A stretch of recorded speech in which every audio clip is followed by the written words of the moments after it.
अंजलि की उम्र लगभग 30 साल हो चुकी थी। वो एक स्कूल में टीचर की जॉब करती थी। अंजलि के घर में उसकी माँ के अलावा उसका छोटा भाई और भाभी भी रहा करते थे। 30 साल की उम्र होने के बाद भी अंजलि की अब तक शादी नहीं हुई थी। इस बात को लेकर अंजलि की माँ रुक्मिणी देवी काफी परेशान रहा करती थी। माँ, मैं स्कूल जा रही हूँ, जरा मेरा टिफिन तो दे दीजिए। अब क्या पूरी जिंदगी मैं तुझे टिफिन बनाकर देती रहूंगी?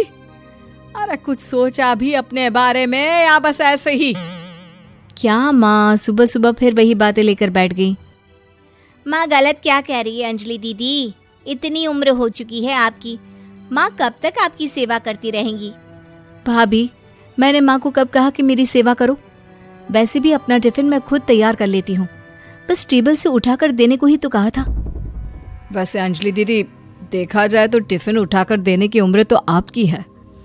आपका अपना घर परिवार बच्चे होते तो ये जिम्मेदारी आज आप पूरी कर रही होती। एक बात मेरी समझ में नहीं आती, अगर मेरी शादी नहीं हुई तो इसमें मेरी क्या गलती है और तुम सब लोग मेरे पीछे क्यों पड़े रहते हो? अरे कुछ कहना क्या पीछे पड़े रहना होता है? अपने छोटे भाई को देख, तुझसे 3 साल छोटा है लेकिन 2 बच्चे खेल रहे हैं आंगन में। मुझे आप लोगों की कोई बात नहीं सुननी, जा रही हूँ मैं। और आप में से किसी को मेरा कोई काम करने की जरूरत नहीं है, मैं खुद संभाल लूंगी। इतना कहकर अंजलि वहां से चली जाती है। शाम को जब अंजलि अपने स्कूल से लौटकर घर वापस आती है तो उसने देखा कि पड़ोस वाली निर्मला चाची वहां पर बैठी हुई थी। क्या बात है अंजलि बिटिया, नौकरी करके वापस आ गई? जी चाची जी, कैसी हैं आप? मैं तो ठीक हूँ बेटा, तुम बताओ शादी के बारे में कुछ सोचा या नहीं? अरे रहने दीजिए ना, इससे तो शादी की बात करना ही बेकार है। कुछ भी कहो तो गुस्सा करती है, बात बात पर आंखें दिखाती है। माँ, आप ऐसा क्यों कह रही हैं? मैंने कब आप पर गुस्सा किया? अरे अंजलि बेटा, तुम्हारी माँ ठीक ही तो कहती है। 30 की होने आई हो, अब तुम्हें भी शादी वादी कर लेनी चाहिए। चाची जी, आप तो ऐसे कह रही हैं जैसे शादी करने से मैंने मना किया हो। रहने दीजिए निर्मला चाची, हमारी अंजलि दीदी को अभी तक उनकी पसंद का दूल्हा नहीं मिला ना, इसीलिए वो शादी नहीं कर रही। भाभी, ऐसी कोई बात नहीं है। अरे तो फिर क्या बात है? तुम्हारी माँ ने तुम्हारे लिए इतने रिश्ते ढूंढे लेकिन तुम्हें कोई पसंद ही नहीं आता। क्या है ना चाची जी, हमारी ननद रानी नौकरी जो करती है ऐसे ही थोड़ी ना किसी को पसंद कर लेंगी। अरे भाई, नौकरी का घमंड है तो बात अलग है, कोई और बात हो तो बताओ, कोई रास्ता निकाला जाए। नहीं चाची जी, कोई बात नहीं है, बस मुझे अभी तक अपनी पसंद का कोई मिला नहीं है। सुन लिया आपने, इस लड़की के तो पर निकल आए हैं और इतनी उम्र में अपनी पसंद का कोई मिलेगा भी नहीं इसे। माँ, आप मेरी शादी को लेकर हमेशा मुझे ताने क्यों मारती रहती हैं? अपनी माँ की बातें तो ताने लगती है। ताने हैं? बताओ, मैंने कुछ गलत कहा क्या? देखो, ये सब छोड़ो, मेरी दूर की बुआ का बेटा है, उसकी अभी शादी नहीं हुई है, उम्र होगी कोई 34-35 साल। आप कहें तो बात आगे बढ़ाऊं? अरे हाँ हाँ, क्यों नहीं, ये भी कोई पूछने की बात है। अरे जल्दी से लड़के को यहाँ बुला लो।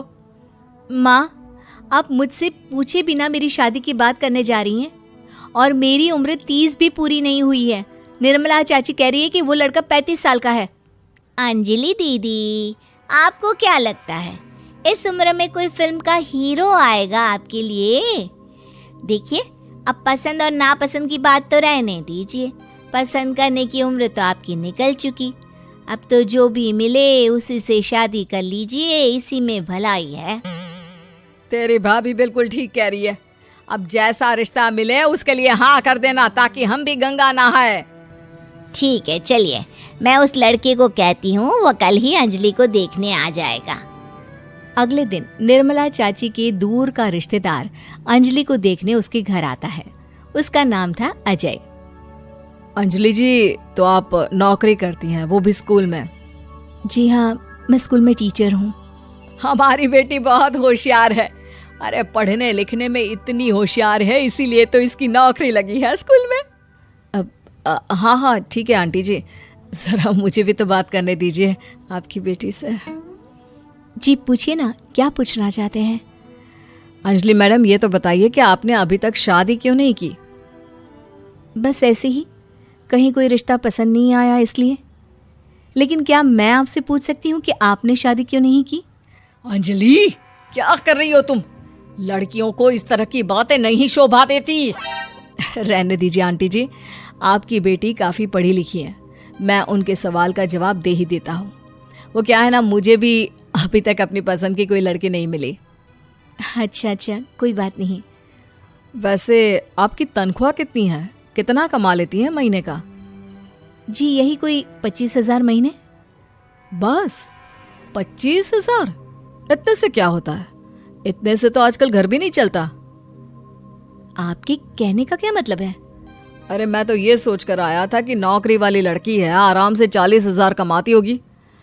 माफ कीजिएगा, आपका और मेरा रिश्ता नहीं हो सकता। जी कोई बात नहीं, मुझे भी आपके साथ शादी करने में कोई इंटरेस्ट नहीं है। अंजलि, किस तरह की बात कर रही हो? घर आए रिश्ते को ठुकरा रही हो तुम। दीदी, अब इस उम्र में आपको इतनी अकड़ नहीं दिखानी चाहिए। अच्छा खासा रिश्ता हाथ से निकल गया, कहीं ऐसा ना हो कि जिंदगी भर कुंवारी ही रह जाओ आप। कुछ दिन और ऐसे ही निकल जाते हैं और अंजलि की शादी कभी नहीं होती। अंजलि के परिवार वाले बिंदास उसे ताने मारते रहते हैं, लेकिन अंजलि एक बड़ी नौकरी की तैयारी करती है और उसमें सिलेक्ट होने के बाद अंजलि को एक बहुत बड़ी नौकरी मिल जाती है। अब तो दीदी के नखरे और भी ज्यादा बढ़ जाएंगे भाई। अब तो इतनी बड़ी नौकरी जो लगी है, अब इनकी शादी होने से रही। माँ, मुझे नौकरी के लिए दूसरे शहर जाना पड़ेगा। आप जानती हैं ये बहुत बड़ी जॉब है और इसमें पैसे भी बहुत ज्यादा मिलेंगे। अच्छा, कितने पैसे मिलेंगे बेटा?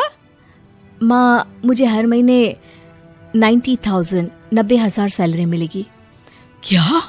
अरे वाह वाह, ये तो बहुत अच्छी बात है। लेकिन फायदा क्या?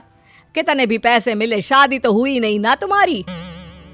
अंजलि नौकरी करने के लिए दूसरे शहर में चली जाती है और जब कुछ महीनों के बाद वो वापस घर आती है तो उसे अपने पति के साथ देखकर उसके घर वाले हैरान रह जाते हैं। अरे अंजलि, तूने शादी कर ली और हमें बताया तक नहीं। और दामाद जी करते क्या हैं? इतनी बड़ी कार है उनकी। माँ, मैं आपको सब कुछ बताना चाहती थी, लेकिन आप सबके ताने सुनकर बहुत दुखी हो गई थी और इसलिए मैंने अपनी पसंद से शादी कर ली। मेरे पति मेरे साथ ही ऑफिस में नौकरी करते हैं और बहुत बड़े अफसर हैं। और एक बात बताऊं माँ, आज मैं बहुत खुश हूँ।